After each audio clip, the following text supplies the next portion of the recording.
What is up, guys? I am Neil Barrett, and today I'm going to be answering questions from you. Once a week, I ask for questions, comments, hot takes, whatever it is that you guys have got from not just the world of lacrosse, from anything that you may have a question for me about. But rather than explain all the different types of questions, let's just get into it and you'll see.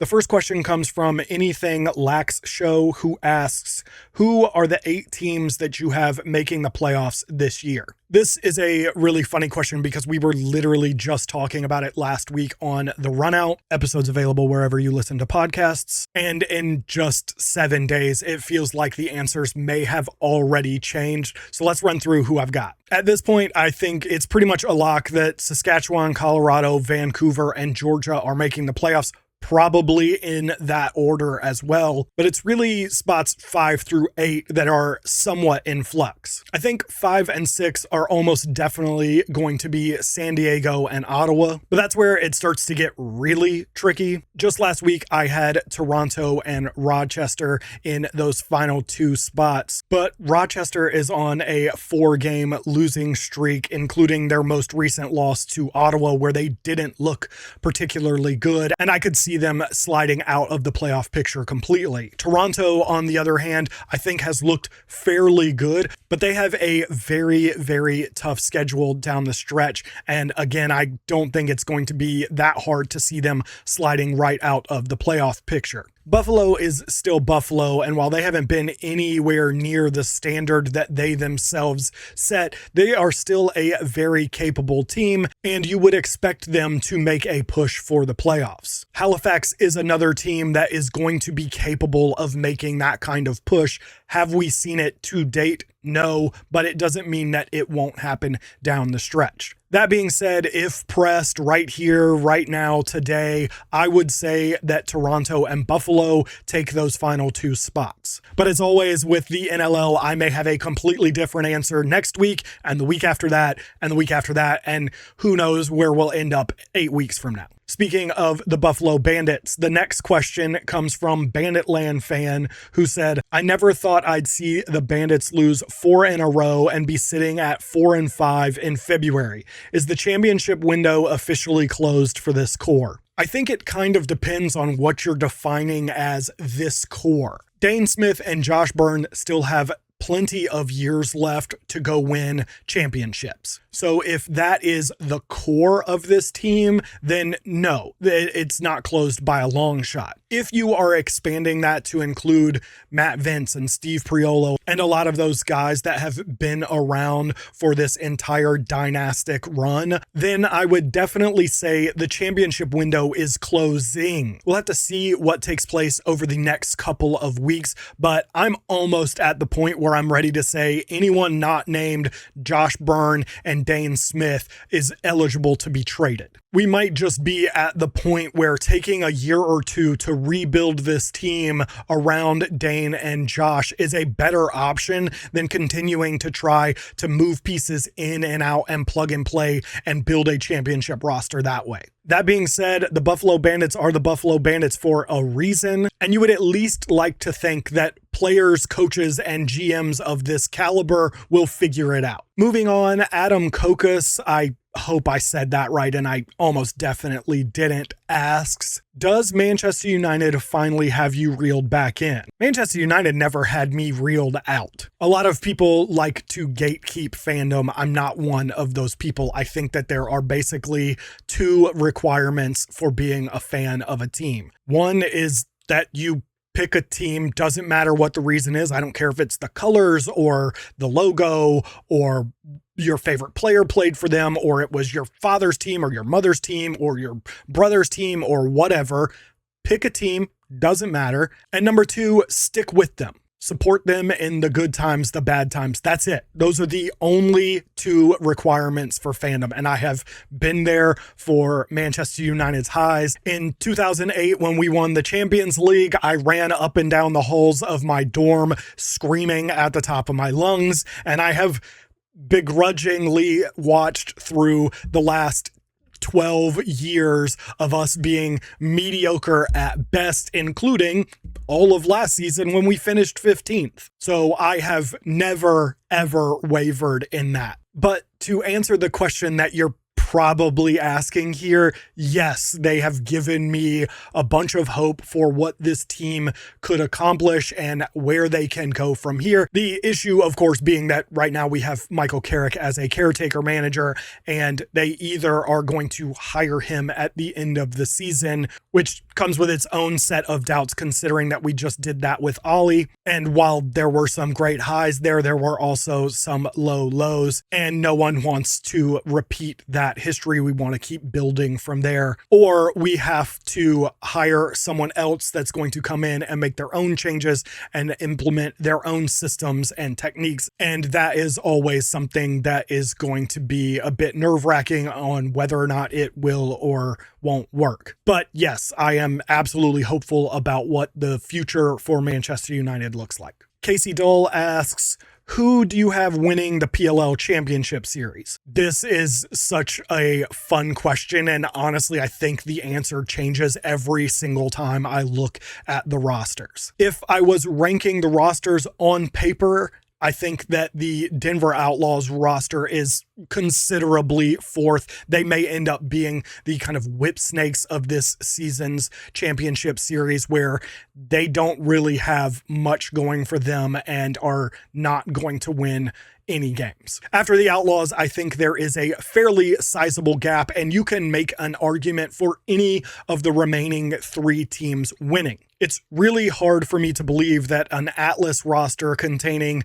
Miles Jones, Kyle Jackson, Brian Costabile, and Matt Taylor, backed in goal by Will Mark and Brian Phipps, with Chet Comizio, Tyler Carpenter, and Max Krevsky pushing in transition, is going to be a team incapable of winning this tournament. The Chaos have arguably my favorite roster, with Cole Williams and Sergio Perkovic providing that stretch shooting. Charlie Bertrand and Brennan Nickturn are going to complement each other so well and will be such a dangerous scoring threat, while Ross Scott, Shane Knobloch, and Jackson Eicher will push the pace and score a ton of goals. The Chaos also have arguably the best goalie in the tournament in Austin Cow, but I do think the Redwoods might be the favorites. They have probably the most intact roster left over from the regular season, so they will have a group of guys that are already used to playing with each other. As always, they will have Romar Dennis dropping twos. Andrew McAdory and Josh Balkersell will be the quick, shifty guys pushing pace. And the reigning PLL comeback player of the year in Dylan Malloy, who has already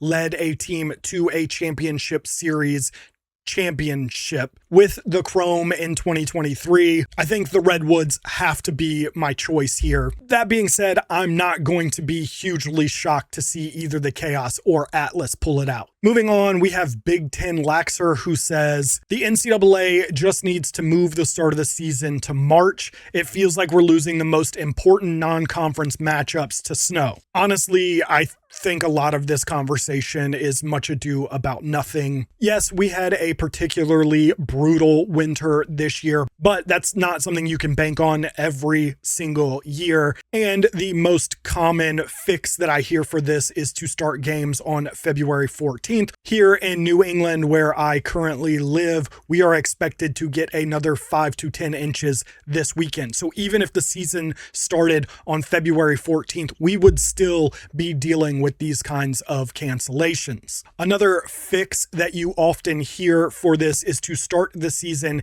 in March and carry through to June, similar to how the collegiate baseball season operates. I am perhaps a bit more old school in this mentality, but I think that the Memorial Day weekend is so important to the health of lacrosse, with us being more or less the only sport on a 3-day weekend that actually allows people to travel to the national championship games. The only argument that I've heard that I thought made a lot of sense was to keep the back end of the season where it is, shorten the front end, and just have people play more midweek games. The only issue that I see with that is that you are taking something that is already a fairly short, about 3.5 month season, and making it even shorter and more compact. While lacrosse is not football, it is still a physical game, and compacting the schedule that tightly could cause some issues. But generally speaking, I think that it's fine to start the season on February 1st, knowing that there are going to at times be games that are postponed or canceled altogether. I think the idea that we're missing the most important non-conference games is probably stretching the truth just a little bit. I think we only missed maybe a handful of games that were going to have any kind of consequence whatsoever on the NCAA tournament and the national championship picture overall. That being said, I tend to be a bit of a traditionalist and have a harder time moving off of things the way that they have been, and I am oftentimes wrong in those things. I grew up in the horn era of the game and always loved the variations that you would see in teams, and some teams were go, go, go and attack. Albany was one of those teams. Even pre-Lyle Thompson was one of those teams that was like go, go, go, attack, attack, attack. And then you had teams like Notre Dame that were the exact opposite and just wanted to slow everything down. They wanted to play defense. They wanted to control every aspect of the game. And I always appreciated the juxtaposition of choosing how to play and it being more of a tactical battle. So when we brought in the shot clock, I felt like we were going to lose a lot of that. And to be fair, we did lose a lot of that, but I think you still see it, and it turned out to not be nearly as significant as I thought it would be. Notre Dame is still a team that relies heavily on their defense to control the pace of the game and to play the way that they want to play. Albany is still a team that tries to push the tempo of the game, score early, score often. They play with flash and style, and those two teams are still very much diametrically opposed in thought. So all that to say, just because this is my thought and opinion does not make me right by any stretch of the imagination. Moving on, Rush Nation 306 asks, is anyone actually capable of stopping the Rush in the playoffs, or is the rest of the league just playing for second place? In terms of the regular season, I think everyone is just playing for second place, barring some major collapse from the Rush, which I don't see happening. I think that they are going to be the number one seed in the NLL playoffs. The best chance someone had of knocking them off of that podium was Vancouver this past weekend, and they did not follow through. So I think it's basically just a shoe-in that the Rush will be the number one seed. However, when it comes to the actual playoffs, I think there are a few teams capable. With all due respect to Frank Sigliano, who is a very good goalie and has played very well this season, I think Dylan Ward in Colorado and Christian Del Bianco in Vancouver are just a little bit better than him, maybe even have a slightly better defense in front of them, and both have very, very potent offenses. I think both of those teams are certainly capable of knocking off the Rush in the playoffs. I also think that Georgia is a team that is capable of knocking off the Saskatchewan Rush in the playoffs. We know that Brett Dobson is having an MVP caliber season and is going to keep a large majority of shots out of the back of the net. The defense is also incredible and will certainly aid in keeping points off of the scoreboard. It's all about which offense is going to show up on the other end. If it is the fast-paced and dynamic offense led by Lyle Thompson and Shane Jackson, they could absolutely knock off the Saskatchewan Rush. However, if it's going to be that slow and methodical offense that Georgia has trotted out several times this season, I think the Rush will win that game relatively easily. Someone who asked not to be named asked, what do you think of the new throne stuff? Before I answer, I have two caveats. One, I am a huge Throne fan. I have always been a thing of pretty much everything that they have ever done. Their mesh was always my favorite mesh.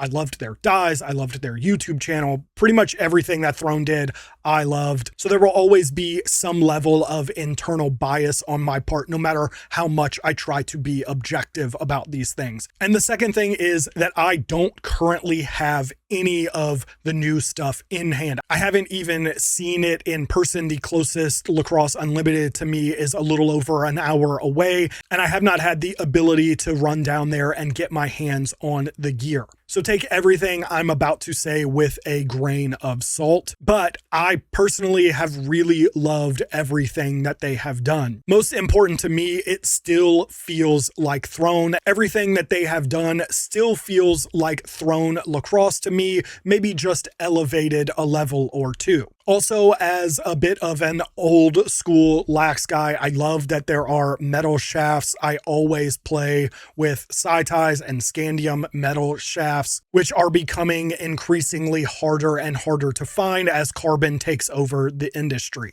I am really, really excited to get my hands on the mesh. Like I said earlier, Throne mesh was always my favorite. I loved the texture and grip that Throne provided. The only complaint that I have heard about any of Throne's new releases is that the new Omen head looks a bit cheap or mid quality. And while I don't think that's true, I kind of understand where it's coming from, because most modern heads have textures and cutouts for weight and as many holes as they can cram into the head. And the Omen shies away from that, but I think it's all intentional based on the things that Joe has said about it and things that I have talked to him about. It was designed the way that it was to be stronger, to be more rigid, to be dyeable. One of the things that I've always loved about Throne is that they have been the brand of customization. They have always pushed customization at the highest level. They even had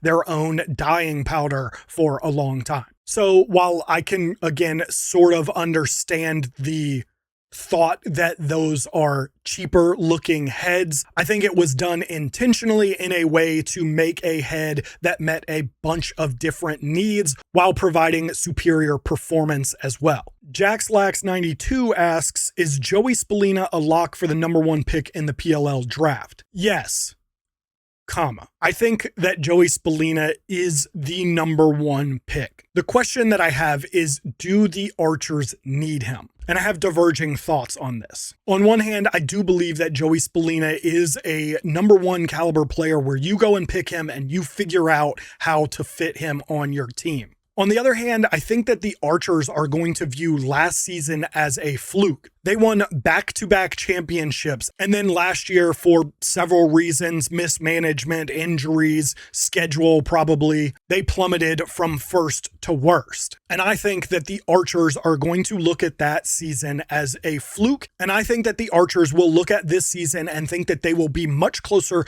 to who they were in the previous 2 seasons than to who they were last season. And looking at it through that lens, the question then becomes, is Joey Spallina the right pick to make you a championship caliber program next season? We all know that the Archers team is aging and likely only has just a couple of seasons left with this core group of talent. And if Chris Bates decides that he would rather push all his chips in on the next season or 2 in attempting to win a championship, I can see a scenario where he decides that trading back is more valuable to him than taking Joey Spallina at #1 this season. The Archers could still pick up a very, very talented rookie, add some draft capital for the eventual rebuild in the coming seasons, and go for the championship this year and next year. The one question is, who would they trade with? The Cannons have the second pick, and their biggest need by far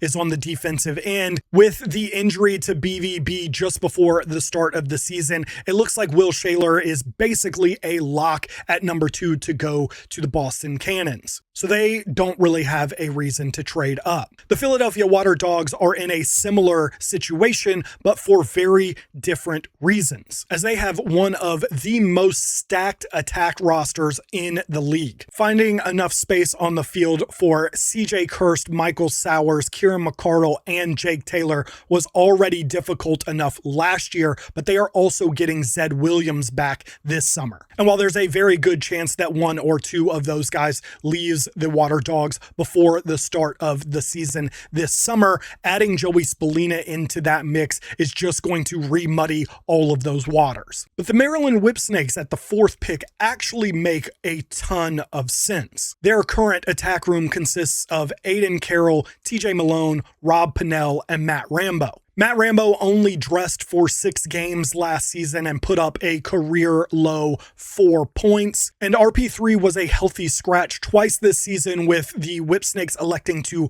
bring Matt Brandow down from the midfield rather than play RP3. Maryland trading up to get Joey Spallina at number 1 would show that they are serious about their youth movement and would lock up the offensive core of this team for the better part of the next decade. Joey Spallina would probably be the quarterback that the Whipsnakes offense thought they were getting when they signed Rob Pennell. He would instantly unlock Aiden Carroll and TJ Malone and make those midfielders much more of a threat. I think this move makes a ton of sense for both the Whipsnakes and the Archers, puts both teams in a better position to challenge for titles, not just now, but down the road as well. And just to address the elephant in the room, I don't think that Joe Spallina and the Redwoods are going to trade to move up and get Joey. Joe did an incredible job rebuilding this Redwoods roster basically overnight and putting them in a position to win immediately. And I think the cost for him to move up would be too great. It would be something like a Chris Kavanaugh, a core piece of what this Redwoods roster is built around right now, in order to move up and draft Joey Spallina to displace Dylan Malloy from his spot back at X, is not the kind of move that a good GM like Joe Spallina would do just to draft his own son. Maybe he finds a way to do it. Maybe there's a 3 or 4 team trade that can move some pieces around and he can make that move happen and keep his roster intact. But I just think that people are making a much bigger deal of this than is necessary. Push Higher asks, best uniform set in the NLL this year. Alternates are allowed for consideration. This is tough because NLL teams traditionally make maybe some minor tweaks, but generally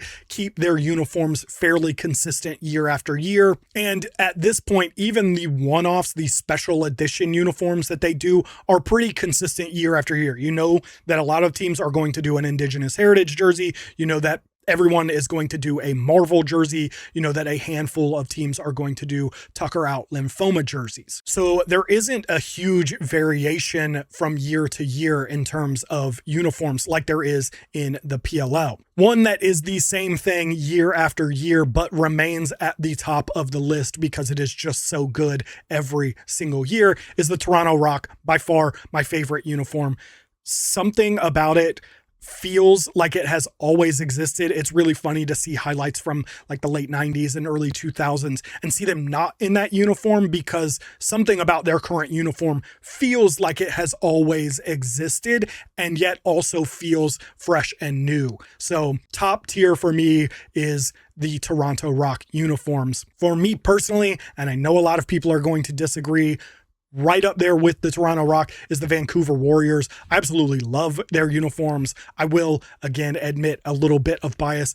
Every school I ever went to until I got out of the Air Force and went to UNCG to graduate was a black and gold school. My elementary school, my middle school, my high school, and the first college that I went to were all black and gold schools. So I am a bit partial to black and gold, but the designer in me thinks that the way that Vancouver uses the colors in their uniforms is just so good, and they are, for me, a top tier uniform, and I understand that not everyone is going to agree with that. As for one-offs, I thought that the Toronto Rocks Indigenous Heritage jerseys were pretty cool. I also thought that the Buffalo Bandits Indigenous Heritage jerseys were really cool, but one that just came out, and I'm gonna hold off on saying too much about it because I want to see it on the floor. The jersey is the only thing that we've seen, which is one of the reasons why I want to hold off on really crowning this thing. But I am just so happy to see a bright and colorful Las Vegas jersey that I'm honestly wondering if I actually like this jersey or if I just like that they have done something colorful and it is rocketing up my rankings just because it's a colorful Las Vegas jersey. But either way, it is definitely something I can't wait to see hit the floor. That is the last question for this week, but keep an eye on my social media channels as I ask for you guys' comments, questions, concerns, whatever it be, every single week. Wherever you are watching this, give me a like and follow if you enjoy lacrosse as I cover the sport every single day.